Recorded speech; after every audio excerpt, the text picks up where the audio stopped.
नमस्कार, मैं प्रोफेसर राजकुमार प्रसाद जियो राज 4060 YouTube channel पे आप लोग का स्वागत करता हूं।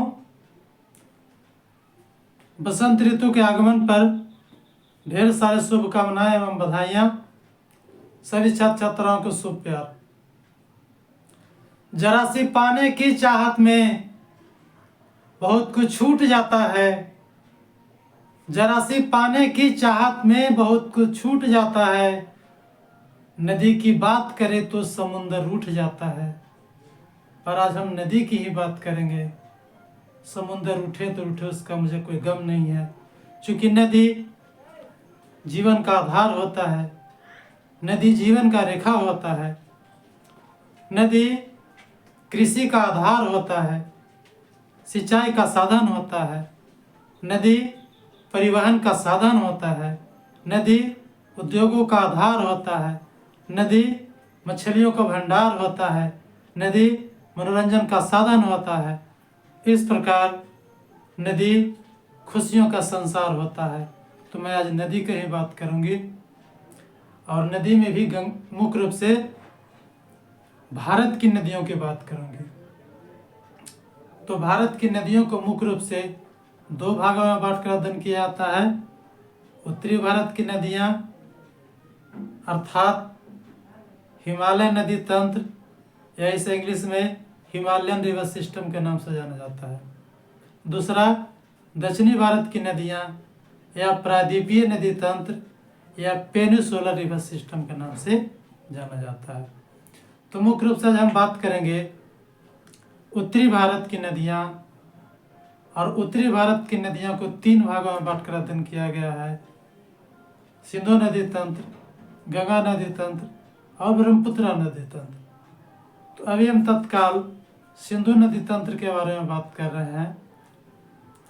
सिंधु नदी तंत्र के मुख्य 5 सहायक नदियां हैं।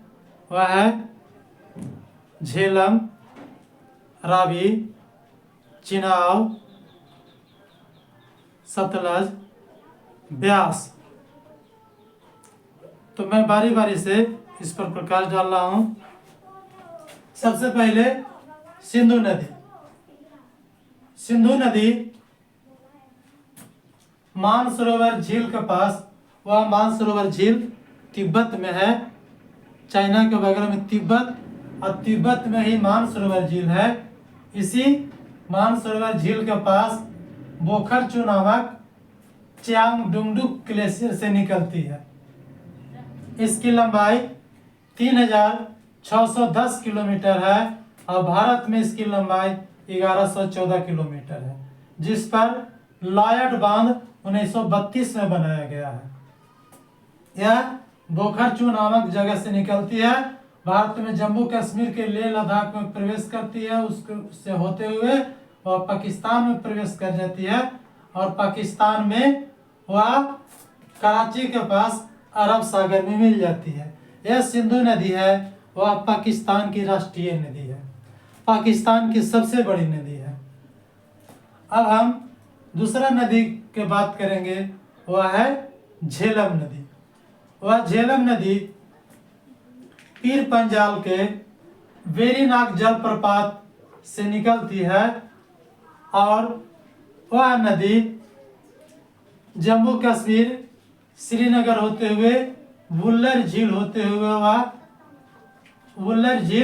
होते हुए त्रिमू नामक जगह पे चिनाब नदी में आकर मिल जाती है। झेलम नदी वेरीनाग जलप्रपात श्रीनगर के वुल्लर झील से बहते हुए पाकिस्तान में प्रवेश करती है, और वह चिनाब नदी में चिमू नामक जगह पे चिनाब नदी में त्रिमू नामक जगह पे जाकर के वह मुहाना बनाती है, अर्थात वहीं पे मिल जाती है, वहीं पे विलीन हो जाती है। इस नदी की लंबाई 750 किलोमीटर है। नेक्स्ट नदियां है, वह है चिनाब नदी। वह चिनाब नदी वारालाचा से निकलती है। चिनाब नदी 2 नदियों से आकर के बना है। यह है चंद्र और भागा। तो 2 नदियां चंद्र और भागा से निकलकर नदी है, इसलिए चिनाब नदी को चंद्रभागा नदी के नाम से भी जाना जाता है। वह चंद्रभागा नदी या चिनाब नदी जम्मू कश्मीर पंजाब होते हुए पाकिस्तान में प्रवेश कर जाती है। कहा जाता है कि इस पांचों में सबसे बड़ी सहायक नदियां हैं वह चिनाब नदी है। इसी चिनाब नदियां में जाकर के सभी नदियां मिलती है। जैसा कि आप लोग हम आगे देखें कि चिनाब नदी में ही झेलम नदी त्रिमू नामक जगह पे आकर के मिल रही है, और वह चिनाब नदी है वह मिथनकोट नामक जगह पे आके कहा मिल रही है, तो सिंधु नदी में आकर मिल रही है। इसके बाद नेक्स्ट नदी है वह है रावी नदी।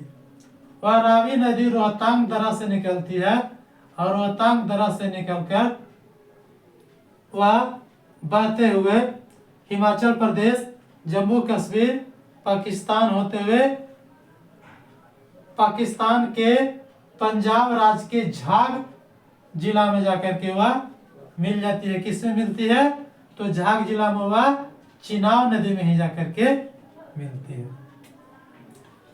इस रावी नदी का जो लंबाई है वह है 720 किलोमीटर। इस रावी नदी पर रंजीत सागर बांध बनाया गया है और चमेरा बांध बनाया गया है। इसके बाद हम लोग देखते हैं ब्यास नदी। तो ब्यास नदी भी रोहतांग दर्रा के बगल में ब्यास कुंड नामक जगह है। इसी ब्यास कुंड से वह निकलती है और वह बहते हुए सतलज नदी में मिलती है। सतलज नदी में कहाँ मिलती है? तो हैरेक नामक जगह पे, हरिके नामक जगह पे मिलती है। उस हरिके नामक जगह पे बहुत ज्यादा बैराज बांधा गया, बांध बनाया गया है, और बांध बनाकर भारत के सबसे बड़ी नहर, जिसे इंदिरा गांधी नहर के नाम से जाना जाता है, निकाला गया है।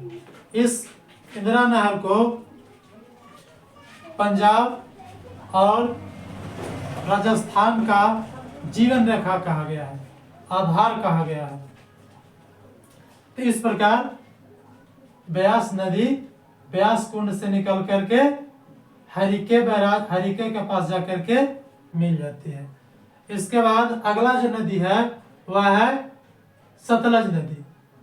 वह सतलज नदी मानसरोवर के पास ही राकस ताल या राक्षस ताल नामक जगह से निकलती है, और वह तिब्बत, हिमाचल प्रदेश, पंजाब, हरियाणा, राजस्थान बहते हुए पुनः पंजाब राज्य पाकिस्तान में जाकर के फजिल्का नामक जगह पे वह किसमें मिल जाती है? चिनाब नदी में जाकर के मिल जाती है।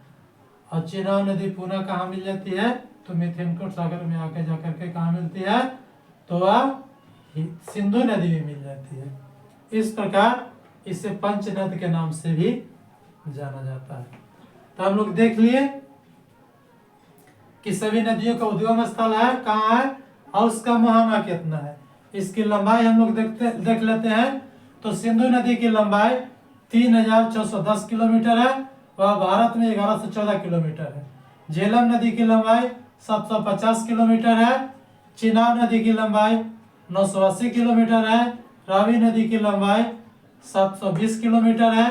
ब्यास नदी की लंबाई 470 किलोमीटर है और सतलज नदी की लंबाई 1450 किलोमीटर है।